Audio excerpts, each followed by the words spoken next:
lõpusosa on muudas ja siis nüüd hakkame tõsisemate asjadega tegelema.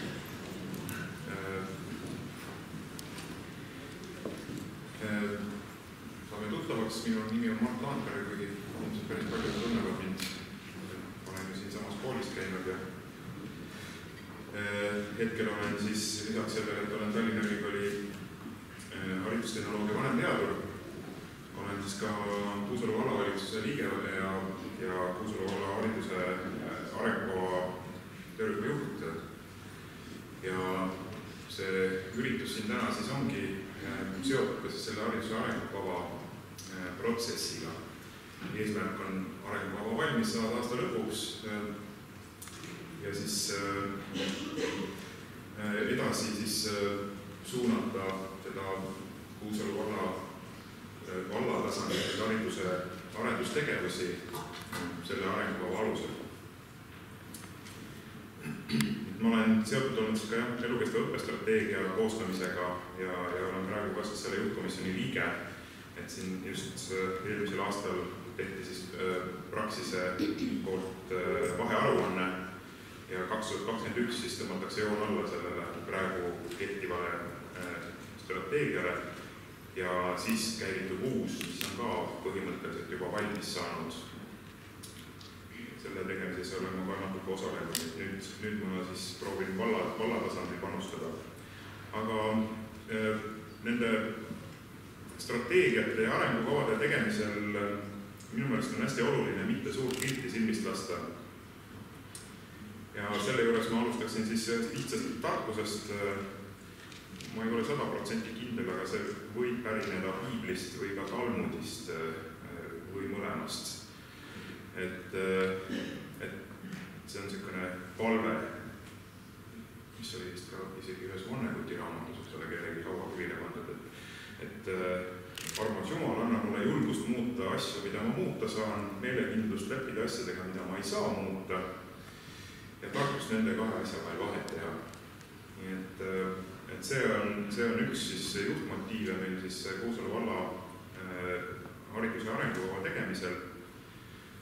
Sest tegelikult need asjad, mida me teha saaks, me võime ju unistada, et me teeme Kuusalu riigigümnaasiumi, aga oleme ausad, riigigümnaasiumide programm on lõppenud ja selle lõppedes hetkel on olemas 142 täistüüpli gümnaasiumit, ehk siis 1.–12. klassi gümnaasiumit. Mõned nendest lähevad nüüd veel kinni seoses sellega, et Tallinna tehakse riigigümnaasium või Paara. Aga üldiselt on see pidu ja rahasadu nagu otsa lõppenud, nii et see kuulub sinna nende asjade hulka, millega me peame nüüd leppima, et me ei saa sinna enam midagi muuta. Teiselt poolt me teoreetiliselt saaks valla tasandil sisse sõita siis sellesse, mida siis oma hariduse sisu poole veel pakuvad Kuusalu valla koolid. Et minu arvates natukene seal kärajatel selles suunas hakati nagu liikuma, et ma arvan, et see ei ole mõistlik, sellepärast, et põhikooli gümnaasiumi seadus ütleb, et kool koostab kooli arengukava ja kool koostab kooli õppekava ja need tulebki jätta koolile. Eesti kool on autonoomne, Eesti kooli autonoomia on üks nendest faktoritest, mis on taganud PISA-uuringulises Eesti koolile nii head kohad. Ja, nii et valla otsustustasandil siis me saame rääkida suhteliselt vähestest asjadest selles arengukavas koolivõrgust, mis põhimõtteliselt meil on juba ära reformitud. Kui riigigümnaasium meil ei tule, siis me ei näe põhjust, mis me peaks hakkama Kuusalus niisama ilma riigigümnaasiumi tekkimiseta gümnaasiumi osa kinni panema või mingit muud tsirkust tegema. Taristuga võime tegeleda valla hariduse arengukava tasandil koolitranspordiga, huviharidusega, koolide haridusasutuste vaheliste ühistegevusega, toetustega ja muude selliste asjadega. Ja selle juures me siis peame nagu valla tasandil žongleerima siis kahe tasandi vahel, et ühest küljest siis vaatama, mida riiklikud strateegiad meile ette ütlevad, näiteks, et veel on 2 aastat aega viia ellu siin Kuusalu valla haridusasutustes nüüd neid tegevusi, mis on seotud 5 elukestva õppe strateegia eesmärgiga ehk õpikäsitluse muutmisega, õpetajate kvalifikatsiooniga, hariduse parema vastavusega ja siis õppes osaluse kasvatamisega. Ja see uus haridusstrateegia ilmselt meid vallatasandil ei puuduta. Teisest küljest on Kuusalu vallakoolidel just sel aastal saanud aeg ümber ja nad peavad tegema oma uued arengukavad, nii et sellesse, nagu ma ütlesin, me ei taha sisse sõita ja hakata dikteerima midagi, aga me võime koostööd teha ja üheskoos arutada ja mõelda. Ja tänane üritus põhimõtteliselt ongi siis selle eesmärgiga ellu kutsutud, et kuulame ja vaatame, mis teistes koolides huvitavalt tehakse ja äkki saab siit mingid ideid kooli arengukava jaoks. Aga kahtlemata me üritame siit noppida midagi ka vallahariduse arengukava jaoks.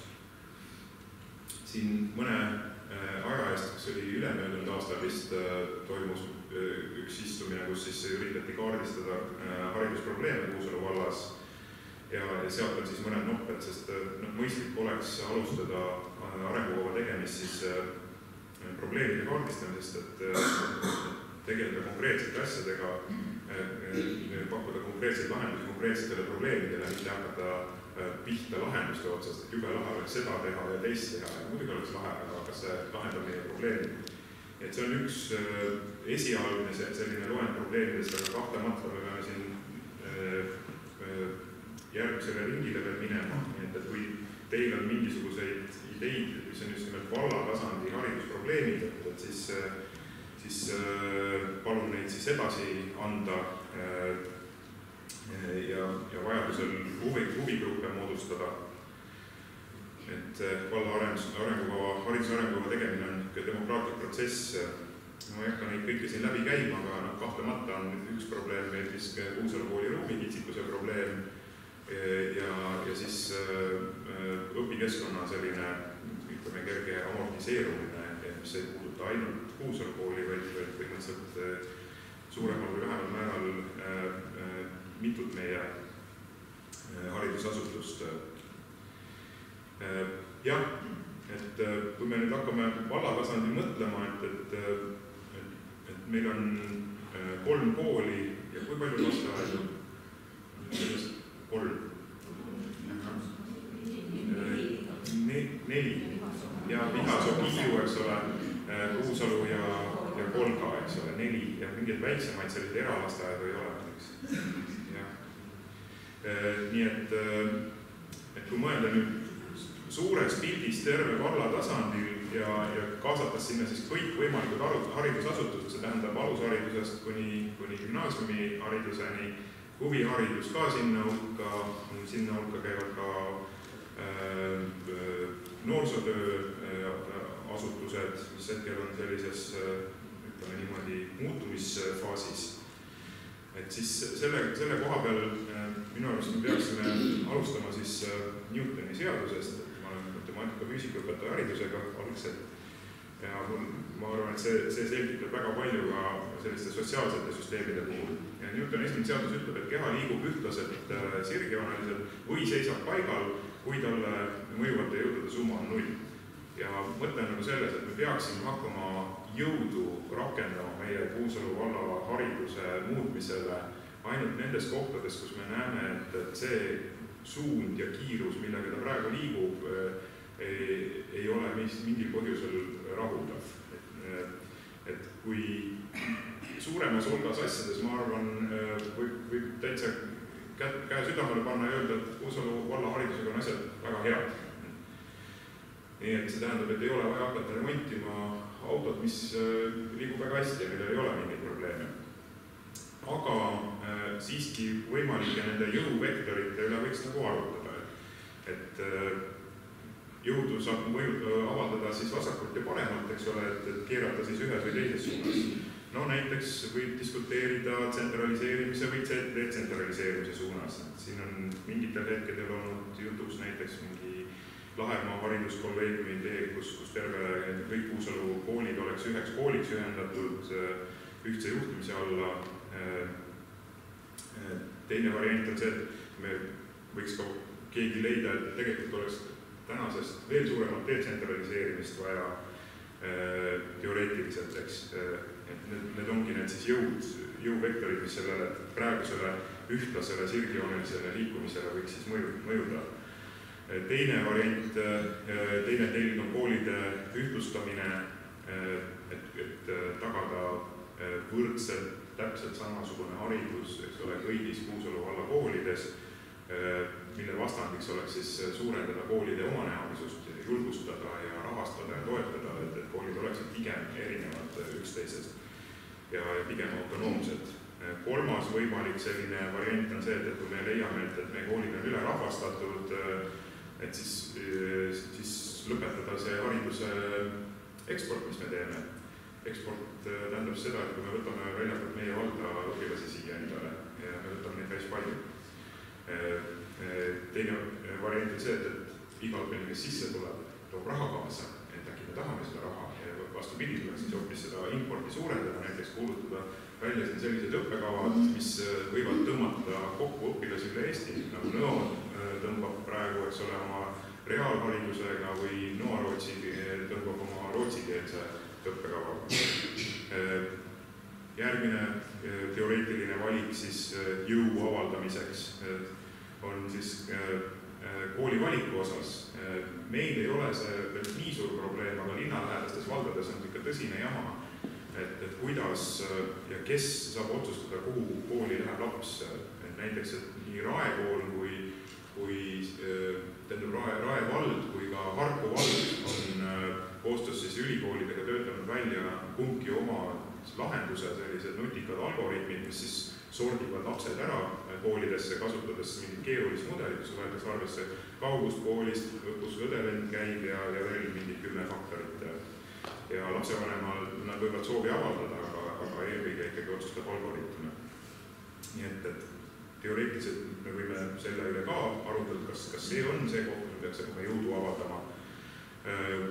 Konservatiivsus versus innovatiivsus, see on niisugune praeguste valimiste järgi populaarne teema, et osad tundub olema innovatsioonist natukene nagu mõõt täis, et need võiks natuke pidurdada seda hoogu ja hakata selliste traditsioonilisemate asjadega tegelema. Jah, jällegi arutelu küsimus, või siis kas meie eesmärgiks on eelkõige säästmine, kuulsite vallavanem ütles, eks ole, 64% valla eelarvest läheb haridusele, see on oluliselt rohkem kui enamikus teistes valdades, üle 7 miljoni euro valimist. Et kas nüüd siis tuleks seal kuidagi pidurit panna ja kuidagi optimeerida meie koole, või siis on meie jaoks pehmed väärtused nii palju olulisemad, et tuleb teha ära mingisugused muud asjad, nagu hariduse kvaliteet ja sellised muud asjad, ja nui neljas kuskilt me selle raha saame, taotleme kuskilt Euroopa Liidust või Põhjamaade Nõukogust või kuskilt iganes. Ja seda võib veel arutelu jätkata. Aga ma praegu teeksin niisuguse, kõigepealt ühe näite siia, et oletame, et me valime välja nüüd need kaks telge, et säästmine versus pehmed väärtused ja tsentraliseerimine versus detsentraliseerimine. Siis seda saab kasutada nüüd stsenaariumide koostamiseks, selliste valla haridusvõrgu stsenaariumide koostamiseks,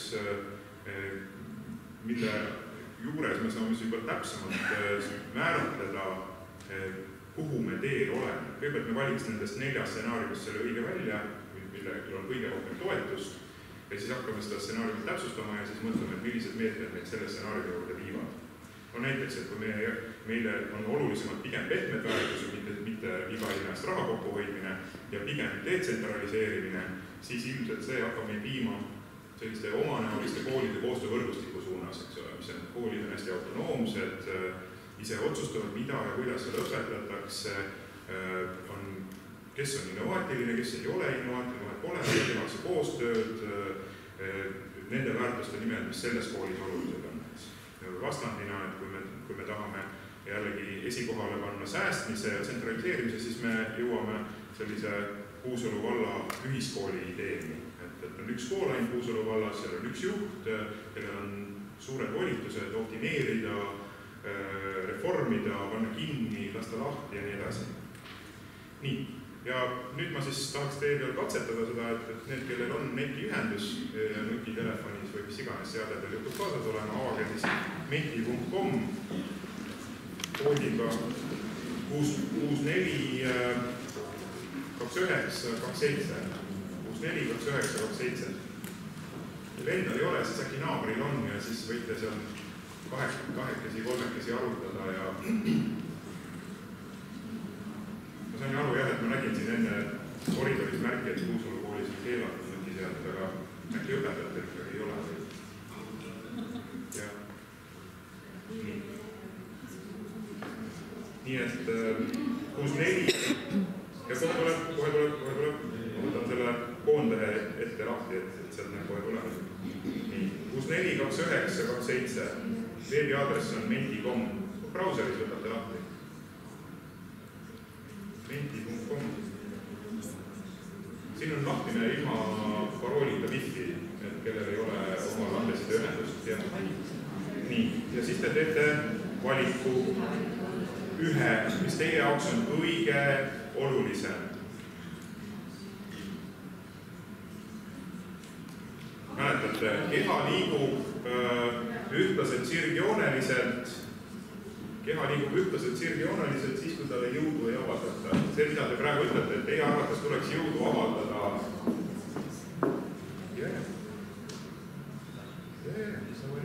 Ühe nendest telgedest. Saate aru, et praegu me tegeleme telgede valimisega, mitte sellega, kuhu suunas me seal teljega keerame. Me valime telgi, sest osad teljad ilmselt, need ei kõneta teid. Näiteks, ma ei tea, hariduse eksport versus import, ma ei tea, kui see teie jaoks pole üldse oluline, pole teema, eks ole, siis unustaks ära, valige nendest üks, mis teie jaoks on oluline. Menti.com ja kood on 642927.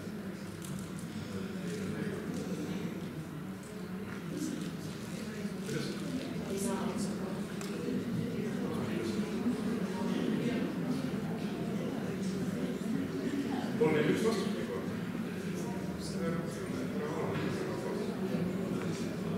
Nii. Kas tuleb veel vastuseid või jääme 31 peale, et see on kolmandik, siis umbes siin viibijate arvamust. See on anonüümne, nii et ärge midagi kartke. Keegi ei jälita teid sellega, ei hakka süüdistama teid milleski.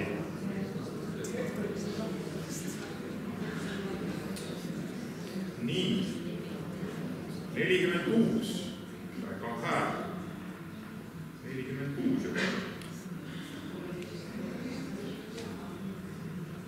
Ja tundub, et kõige populaarsem jõuvektor on ühtlustamine versus omanäolisus.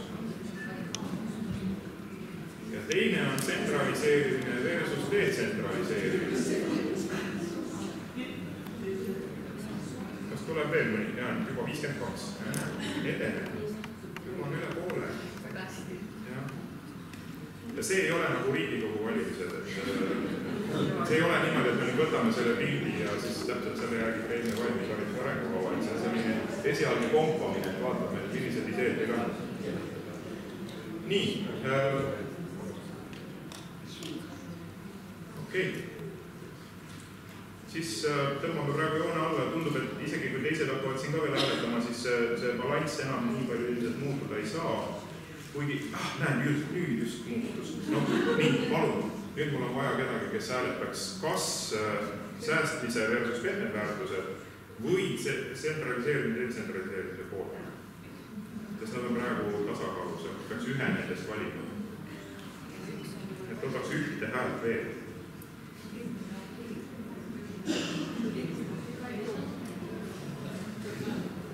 Nii kaua ma lähen ja ma arvasin, et siia tuleb tsentraliseerimine, aga paneme siia siis omanäolisus.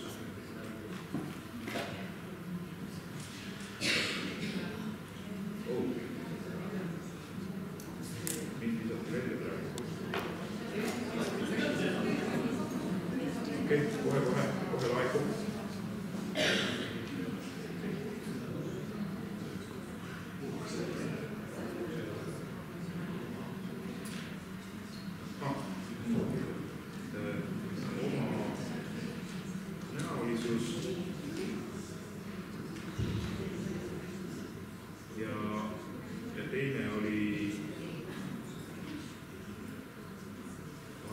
teine oli teil, mida möödas, aga teine oli siis seesama tsentraliseerimine ja detsentraliseerimine. Nii. Ja nüüd te peate hakkama ütlema, kummale poole te tahate jõudu siis selle teljega suunata.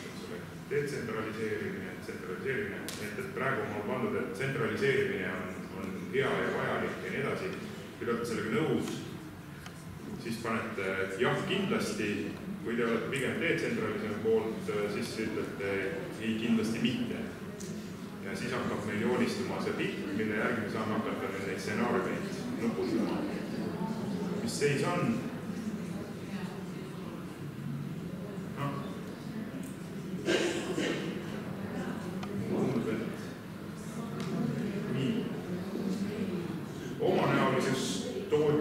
Tundub, et leiti selle mõttega, et omanäolises teie seltskond pigem väärtustab, et teie seltskond arvab, et omanäolises võiks pigem suurendada, mitte vähendada, mitte ühtlustada kõiki koole ja haridusasutusi täpselt ühesarnaseks, näiteks kvaliteedi nimel. See on ka tegelikult üllas eesmärk, eks ole, tagada igale lapsele täpselt samasugune haridus, ükstapuha millises haridusasutuses ta läheb, aga te arvate, et omanäolises on suurem väärtus.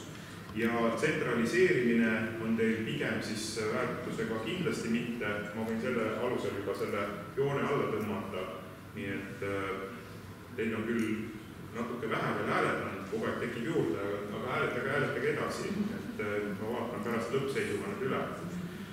Nii et see oli see väike harjutus, et näete, et sellise meetodiga me tahaks nüüd siis hakata seda hariduse arengukava tegema, keskenduda nendele asjadele, mida me saame muuta, kus meil võib olla mõju ja mis lahendab mingisuguse probleemi valla tasandil, jättes koolidele autonoomia otsustada siis enda asjade üle.